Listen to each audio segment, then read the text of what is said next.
पुख्ता तौर पर दुनिया में सिर्फ 6 देशों के पास न्यूक्लियर ट्रायड की ताकत कही जाती है। अमेरिका, ब्रिटेन, फ्रांस, रूस, चीन और भारत।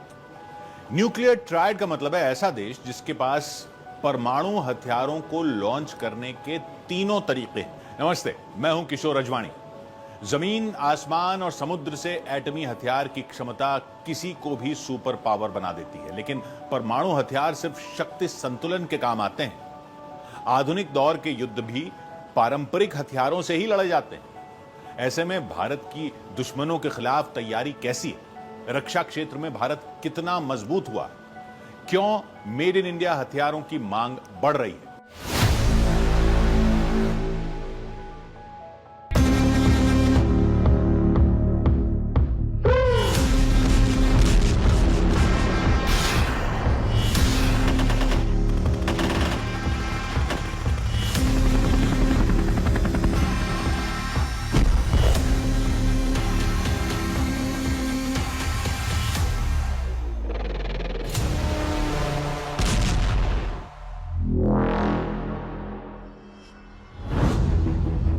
अग्नि missile, S-400, BrahMos, Rafale, howitzer, T-90 Bhishma, INS Vikrant और विक्रमादित्य और INS अरिहंत।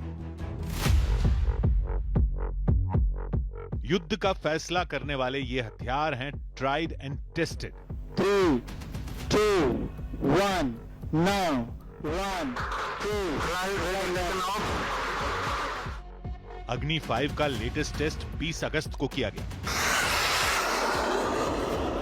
इस बार multiple independently targetable re entry vehicle technology से लैस मिसाइल का परीक्षण किया गया, जिसकी रेंज में पाकिस्तान, चीन, तुर्की जैसे देश हैं। अग्नि 5 7,500 किलो के बंकर बस्टर वॉरहेड ले जा सकती है। अग्नि 5 जमीन से 100 मीटर की गहराई तक जाकर दुश्मनों के nuclear system, radar system, control centre, हथियार स्टोरेज को तबाह कर सकती है। 1.5 टन तक न्यूक्लियर हथियार ले जाने वाली अग्नि 5 कई टारगेट एक ही हमले में तबाह कर सकती है।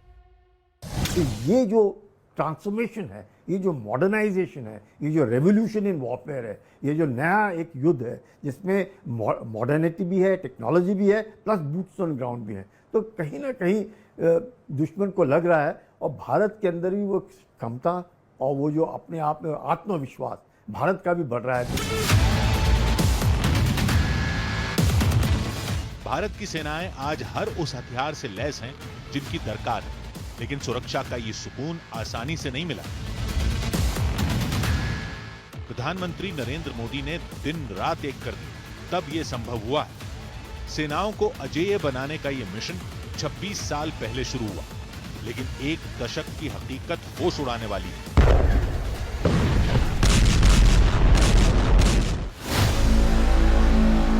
छब्बीस साल पहले, मई 1999, कारगिल युद्ध।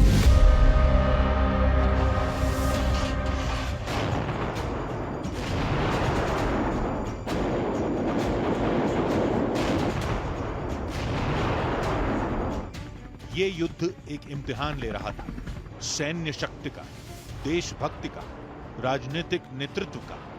74 दिन की युद्ध परीक्षा का परिणाम 26 जुलाई 1999 को आया।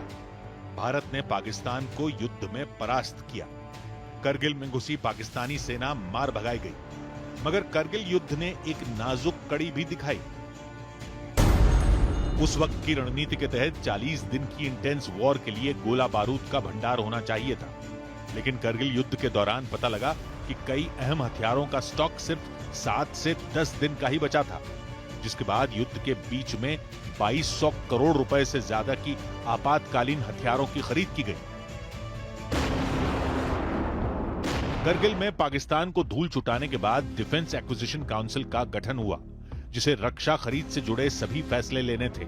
इसके साथ ही तब की सरकारों ने रक्षा तैयारियों पर पूरा जोर लगाया, लेकिन हालात में सुधार न के बराबर हुआ, जिसकी भनक देश को तब लगी जब 12 मार्च 2012 को तब के सेना प्रमुख जनरल वीके सिंह का लिखा टॉप सीक्रेट लेटर मीडिया में लीक हो गया। पूर्व थल सेना अध्यक्ष जनरल वीके सिंह ने तब के प्रधानमंत्री डॉक्टर मनमोहन सिंह और रक्षा मंत्रालय को लिखे पत्र में जानकारी दी थी कि सेना के पास टैंकों के लिए गोला बारूद कम है, एयर डिफेंस सिस्टम पुराने पड़ चुके हैं, तोपखाने में आधुनिक तोपों की किल्लत है और रात में लड़ाई के हथियार और उपकरणों की सेना में कमी है। यानी करगिल के दशक भर बाद भी रक्षा तैयारियों की टेंशन जस की तस बनी हुई थी। तब विपक्ष में रही बीजेपी ने इसे सबसे महत्वपूर्ण मुद्दा मानते हुए पूर्व प्रधानमंत्री मनमोहन सिंह से जवाब भी मांगा।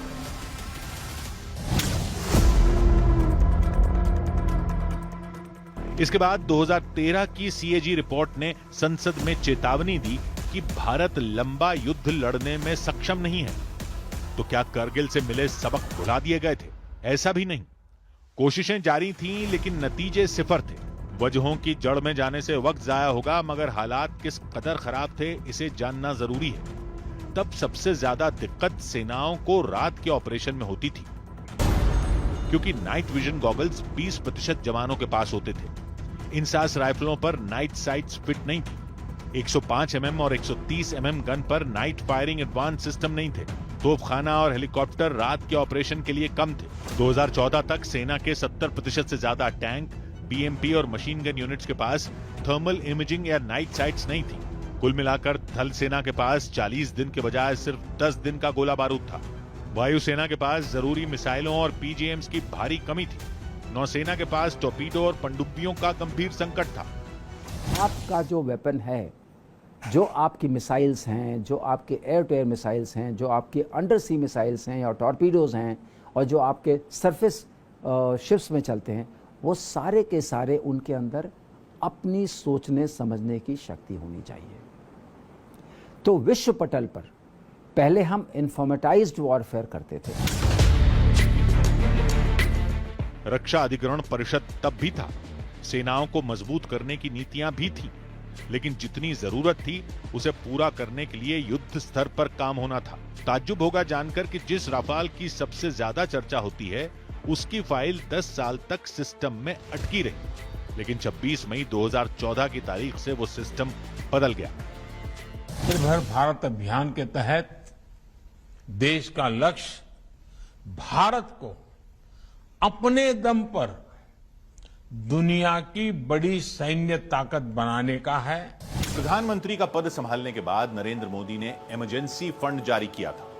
5,000 करोड़ रुपए से तत्काल जरूरी हथियारों की खरीद की गई थी। वो डील रूस, इजरायल और अमेरिका से की गई थी, जिसकी पहली शर्त थी कि हथियारों की सप्लाई जल्द से जल्द की जाए।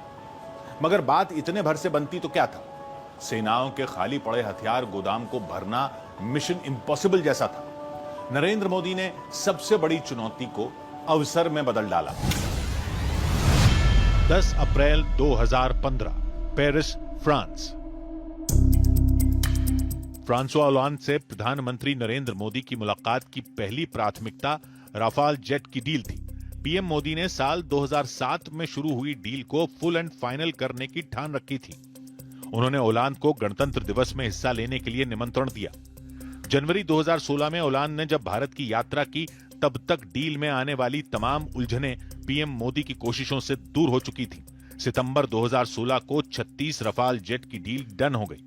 जिस दिन देश हथियारों की पूजा करता है, उसी दशहरे के दिन राफाल को रक्षा मंत्री राजनाथ सिंह ने फ्रांस जाकर स्वीकार किया। वायुसेना के जंगी बेड़े में शामिल राफाल की तैनाती 2 अहम मोर्चों पर की गई। हरियाणा के अंबाला में 17 स्क्वाड्रन गोल्डन एरोज पर 18 रफाल की तैनाती की गई। वहीं दूसरी तैनाती पश्चिम बंगाल के पश्चिमी मोर्चा हासीमारा में 18 रफाल मुस्ताद है। 2014 से ही पीएम मोदी ने अटैक और डिफेंस दोनों पहलुओं पर बराबर ध्यान देना शुरू किया था। रूस का एयर डिफेंस सिस्टम S-400 सबसे बेजोड़ माना जा रहा था, लेकिन रूस से डिफेंस डील में रिस्क की मात्रा हद से ज्यादा थी। 2015 में पीएम मोदी जब रूस गए थे, तब उन्हें S-400 सिस्टम का ऑफर दिया गया था, लेकिन डील में एक दिक्कत थी। अमेरिका ने रूस पर प्रतिबंध लगा रखे थे। Countering America's adversaries through sanctions act के दायरे में S-400 की डील भी आनी थी। इतना ही नहीं, अमेरिका के तब के डिफेंस सेक्रेटरी लॉयड ऑस्टिन ने डील पर प्रेशर बनाने के लिए दिल्ली का दौरा तक किया, मगर पीएम मोदी को S-400 की सख्त जरूरत का अंदाजा था। उन्होंने सुपर पावर की एक नहीं सुनी। 2016 में प्रधानमंत्री मोदी ने S-400 की डील को ग्रीन सिग्नल दिया। कुल 5 रेजिमेंट की S-400 सिस्टम की डील हुई। रूस ने अब तक S-400 की 3 खेप सौंप दी हैं। पाकिस्तान सीमा पर पठानकोट में S-400 तैनात है। LAC पर सिक्किम में S-400 का सुरक्षा घेरा है। गुजरात राजस्थान बॉर्डर पर S-400 की तैनाती है। हमारे पास स्पेस भी है, हमारे पास साइबर भी है, हमारे पास रेडार्स भी है, हमारे पास काउंटर रेडार्स भी हैं, हमारे पास लेजर्स भी हैं। तो ये सब जो टेक्नोलॉजी है, मॉडर्न टेक्नोलॉजी है, उसका इस्तेमाल करते हुए जो हमने पाकिस्तान को नुकसान पहुंचाया, यही कारण है कि कौन ऐसा देश है जो 90 घंटे के अंदर घुटने टेक दे। रूस यूक्रेन युद्ध की वजह से भारत को मिलने वाले S-400 सिस्टम में बड़ी दिक्कत आई है। हालांकि रूस ने जल्द से जल्द अपना वादा निभाने का भरोसा दिया है। गौर करने वाली बात यह कि पिछले 11 साल में देश ने रक्षा क्षेत्र में करिश्माई कामयाबी हासिल कर ली है। Made in India defence system ही अब अभेद्य ढाल बन गए हैं। रॉकेट हो, टैंक हो या फिर ड्रोन सिस्टम, हिंदुस्तानी हथियार युद्ध क्षेत्र में जीत की गारंटी देते हैं। पिनाका रॉकेट को ही देखिए, जिसकी बम्पर डिमांड है। Pinaka multi barrel rocket launcher है, जिसकी रेंज 45 किलोमीटर से लेकर 90 किलोमीटर तक है। पिनाका किसी भी मौसम में काम कर सकता है। Pinaka multi barrel rocket launcher 44 second में एक साथ 12 रॉकेट दाग सकता है। इन्हीं खूबियों की वजह से पिनाका को आर्मेनिया ने भारत से खरीदा। फ्रांस के सेना अध्यक्ष जनरल पियर शिल ने पिनाका का बारूदी ट्रेलर देखने के बाद फौरन इसे तर्कश में शामिल करने का मन बना लिया था। उन्होंने पिनाका की जमकर तारीफ की। तब फ्रांस का प्रतिनिधिमंडल पिनाका की जांच परख के लिए भारत आया।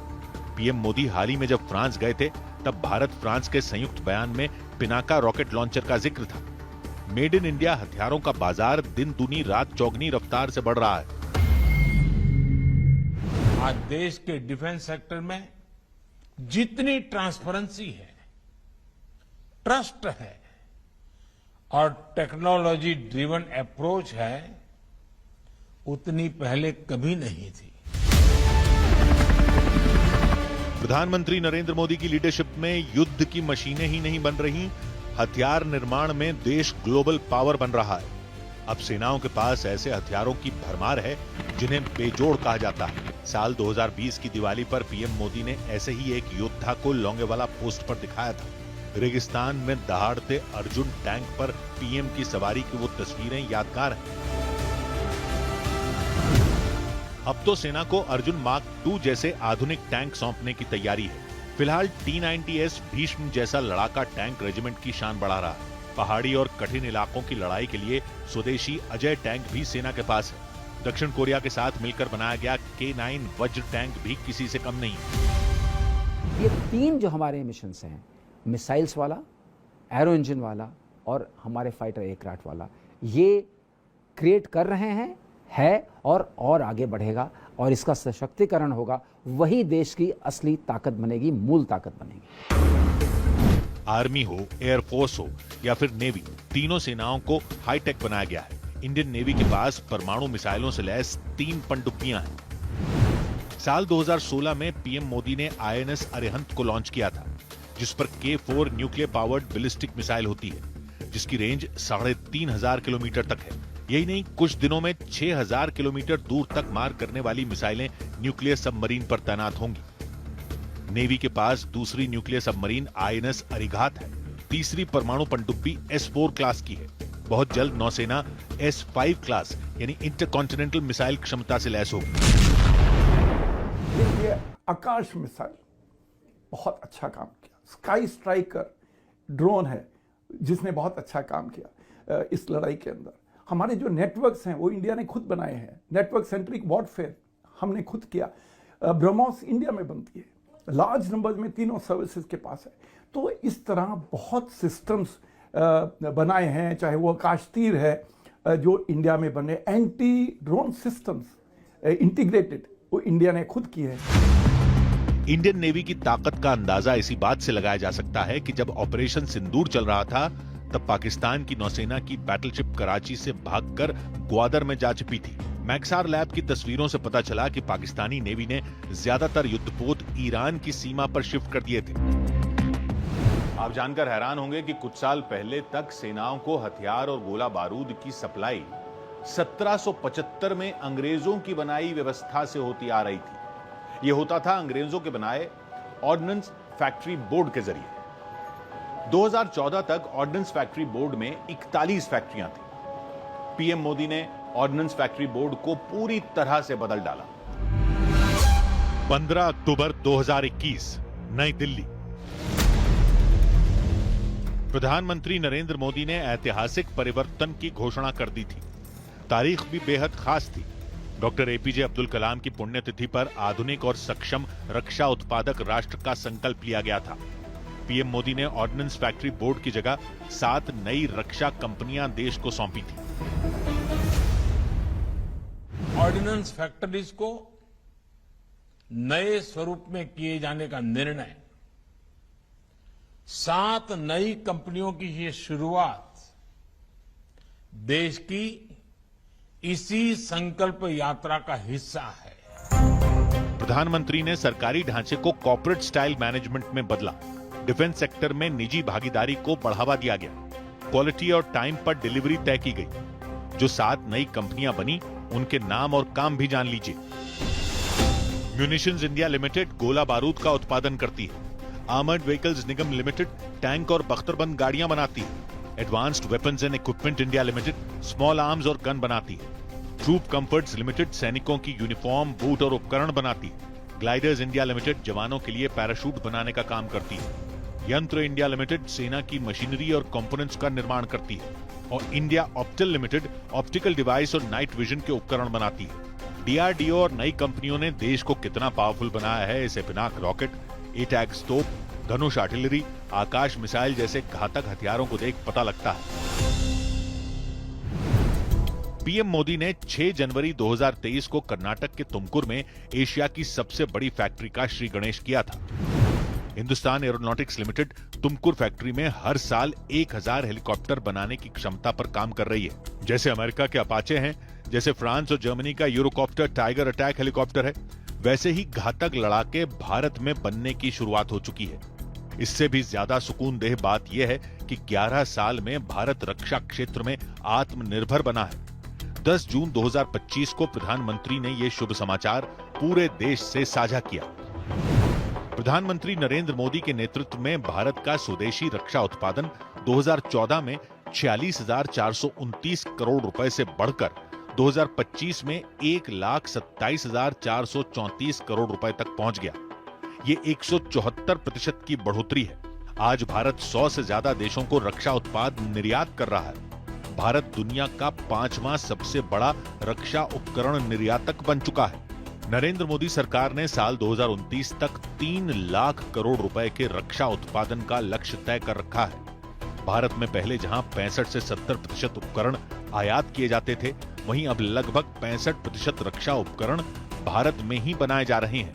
मोदी सरकार ने रक्षा क्षेत्र में विदेशी निवेश 74% तक कर दिया है। कंपनियां अगर सीधा सरकार से समझौता करती हैं तो 100% निवेश कर सकती हैं। प्रधानमंत्री नरेंद्र मोदी ने जल, थल, वायु सेनाओं के सशक्तिकरण का अभियान युद्ध स्तर पर चलाया है। रक्षा क्षेत्र में उत्पादन को बढ़ावा देने के लिए 2 इंडस्ट्रियल कॉरिडोर भी बनाए गए हैं। एक आर्थिक गलियारा उत्तर प्रदेश में और दूसरा तमिलनाडु में बनाया गया। इतना ही नहीं, रिसर्च और स्टार्टअप के लिए रक्षा बजट का 25% आवंटन किया गया। पिछले 5 सालों में हमारा डिफेंस एक्सपोर्ट 325% से भी ज्यादा बढ़ा है। साथियों, कुछ समय पहले ही रक्षा मंत्रालय ने ऐसे 100 से ज्यादा सामरिक उपकरणों की लिस्ट जारी की थी जिन्हें अब बाहर से आयात नहीं किया जाएगा। प्रधानमंत्री मोदी ने पॉलिसी पैरालिसिस से जूझ रहे डिफेंस सेक्टर में नई जान फूंक दी, जिससे सेनाओं का आधुनिकीकरण हुआ है।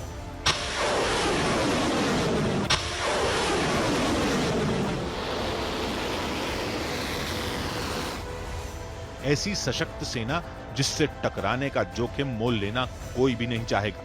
लेकिन भविष्य की लड़ाई में हार जीत ड्रोन तय करेंगे, जिसके लिए युद्ध स्तर पर काम हो रहा है। नरेंद्र मोदी सरकार ने देश में ड्रोन आर्मी का नया प्लान बनाया है। मिलिट्री ड्रोन बनाने वाली कंपनियों को 2000 करोड़ रुपए की प्रोत्साहन राशि भी दी जाएगी। सेटिस्टा की एक रिपोर्ट के मुताबिक 2030 तक दुनिया का ड्रोन मार्केट 22 लाख करोड़ रुपए के पार होगा। फिलहाल इस मार्केट का लीडर तुर्की है।